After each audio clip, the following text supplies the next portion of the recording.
Hello friends, இன்றைக்கி நம்ம என்ன பார்க்க போகிறோன்னா கொண்டக்கடலை புளிக்கூட்டு எப்படி பண்ணுறதுன்னு பார்க்கலாம். கொண்டக்கடலை புளிக்கூட்டு செய்கிறதுக்கு சின்ன நெல்லிக்காய் சைஸ் புளி எடுத்து கரைச்சி வச்சுருக்கோம், அதை சேர்த்துக்கலாம். குழம்பு மிளகாய்த்தூள் 1 டேபிள் ஸ்பூன், குழம்பு மிளகாய்த்தூள் இல்லாட்டி சாம்பார் தூள் 1 டேபிள் ஸ்பூன் சேர்த்துக்கோங்க. 100 கிராம் கொண்டைக்கடலை வேக வச்சு வச்சுருக்கோம், அதை சேர்த்து நல்லா கலந்து விட்டுடலாம். கலந்துட்டு கொஞ்சமாக தண்ணி சேர்த்து அதையும் நல்லா கலந்துடலாம்.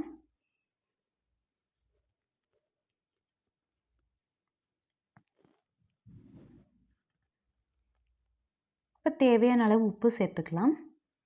சேர்த்துட்டு நல்லா கலந்து விட்டுடலாம். இப்போ நல்லா கொதிச்சு வந்துருச்சு. இந்த ஸ்டேஜில் 1 டேபிள் ஸ்பூன் கடலை மாவு எடுத்து தண்ணியில் கரைச்சி அதையும் இதில் சேர்த்துக்கலாம்.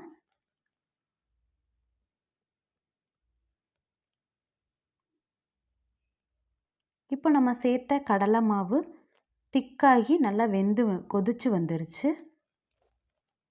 இந்த ஸ்டேஜில் இதை தாளிச்சுக்கலாம். அதுக்கு 3 டேபிள் ஸ்பூன் ஆயில் சேர்த்துருக்கோம்.